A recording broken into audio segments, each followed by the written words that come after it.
Hi friends, my name is Umang Shah and today I'm going to show you how to edit your phone pictures in Adobe Lightroom. To begin with, I'll go to Develop menu and start with a bit of exposure. I'll try to reduce my highlights, increase some of my shadows, not that much, but yeah, up to 20 should be fine. I'm not going to change the whites and blacks, they look completely good. Later I'll go down and go to transform. I'll try to fix my verticals and horizontals. So to begin with, I'll start with verticals. I'll move it to left and I'll do it till the verticals are straight. I'll also rotate a bit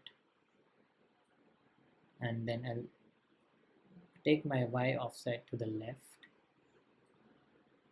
and scale the picture a bit.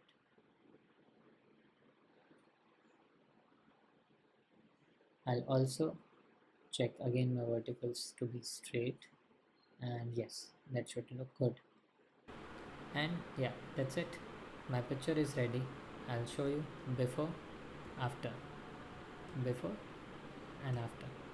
Hope you like my video and do let me know in comments if you would like to see such more videos. Like, share and subscribe. Thank you. See you again.